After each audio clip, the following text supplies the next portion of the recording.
Baik, langsung saja kalau begitu untuk membahas lebih lanjut tentang bagaimana sih agar kita terhindar dari obesitas ini, sudah bergabung bersama kami pagi ini ada spesialis gizi klinik, Dr. Meta Satyani. Selamat pagi Dr. Meta, apa kabar?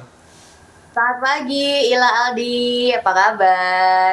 Ya dok, kalau kita lihat kasus obesitas belakangan di Indonesia nampaknya kian marak ya, kian banyak orang-orang yang kemudian nggak sadar kalau misalnya mereka ini ternyata sudah tergolong obesitas atau berat badan berlebih. Apa sih kalau misalnya kita telisik dari faktor penyebab umumnya di negara kita yang menjadi penyebab pendorong obesitas ini dok?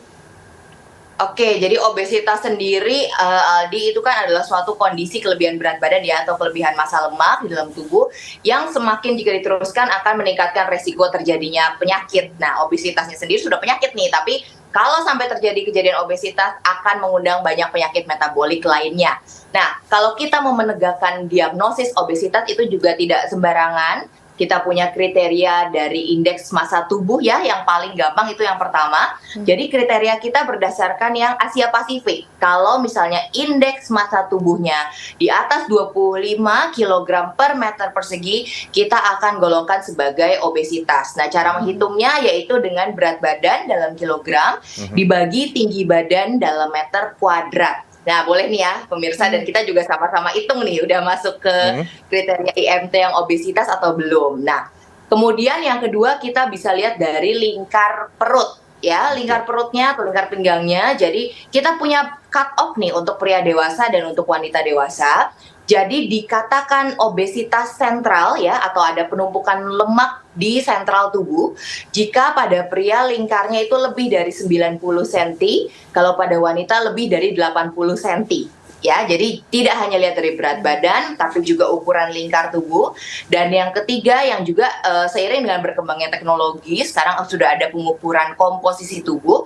Pemirsa, teman-teman semuanya bisa melihat kalau misalnya dalam ada kesempatan mengukur komposisi tubuh nih, kalau misalnya pada wanita memang standar normal itu 18 sampai 28% lemak tubuhnya.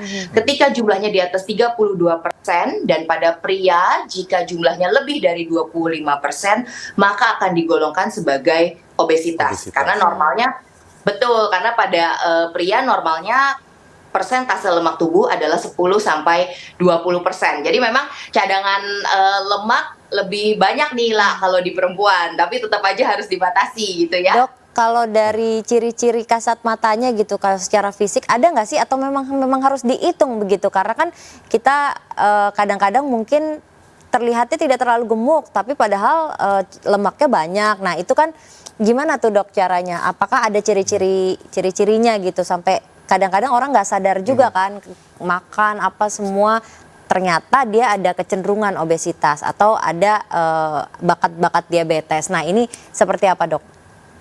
Ya, betul banget lah. Jadi memang paling tepat adalah dilakukan pemeriksaan ya, sehingga kita punya angka yang objektif, kemudian hasil diagnosisnya juga objektif. Walaupun memang kalau secara kasat mata, misalnya yang cabi atau berisi gitu, kita kecenderungannya curiga-curiga ya apakah obesitas gitu. Tapi untuk menegakkan diagnosisnya memang baiknya dengan kriteria medis tersebut. Oke, tapi ini tadi kalau dokter sebutkan untuk body fat percentage ya, pria dan wanita. Pria di atas 20, wanita mungkin sampai 30 begitu normalnya. Kalau saya yang rutin berolahraga nih dok ya, saya body fat saya mencapai 20 saja itu saya olahraganya rutin tuh tiap hari, Senin sampai Jumat begitu. Kayak kadang-kadang mereka yang tidak berolahraga sama sekali justru nggak sadar gitu kalau misalnya body fat percentage-nya ini sudah tinggi begitu. Apakah kemudian ini bisa dikatakan mostly orang Indonesia yang tidak berolahraga itu punya kecenderungan obesitas dok? Karena memang untuk memaintain kita ada di body fat percentage tertentu itu ya harus olahraga rutin, harus makan yang sehat gitu. Betul, setuju Aldi. Jadi kalau misalnya kita bicara tentang faktor resiko obesitas ya, kita bicara tentang keseimbangan kalori antara yang kita masukkan ke dalam tubuh dengan yang kita keluarkan. Paling sederhananya adalah terkait dengan apa yang kita makan versus apa yang kita bakar nih melalui olahraga dan juga aktivitas fisik harian kita.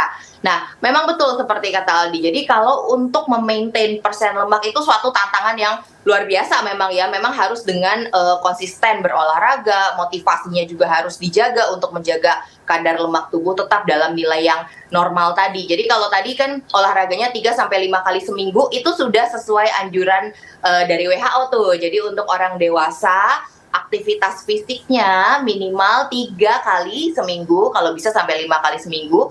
Durasinya tuh paling sedikit 30 menit. Bahkan sampai 1 jam anjuran baru kita bisa dikatakan sebagai manusia yang aktif. Nah ini begitu. saya sempat kaget juga nih Ila, saya pernah ada satu kondisi begitu ya, di mana berat badan saya naik sekali sampai body fat percentage saya ada di 27 ya, untuk pria itu berat saya sampai 100 kg pada saat itu, kalau tidak salah, dan saya kaget bahwa perhitungan body scan saya itu mengatakan kalau saya itu obesitas. Nah mungkin untuk sebagian orang obesitas itu menjadi terms yang nggak familiar, Iya. dan mereka tuh nggak sadar kalau saat ini kondisi tubuh mereka itu sedang Sudah kelebihan begitu Sudah ya. kelebihan Kadang-kadang berat karena badan, mungkin begitu. dengan postur tubuh yang tinggi, terus tidak terlalu terlihat begitu ya secara kasat mata, oh sepertinya masih baik-baik aja. Tapi ternyata pas dihitung, sudah obesitas, Sudah obesitas. kategorinya tuh sudah obesitas. Jadi mungkin bukan yang terlihat gemuk dan Iya. berisi saja yang bisa dikatakan obesitas, tapi ternyata kita yang kadang-kadang kelihatan biasa saja ini bisa dikategorikan obesitas juga ya dok, kalau berarti tidak penting rutin banget berolahraga. pertama itu harus cek begitu ya dok ya. Kemudian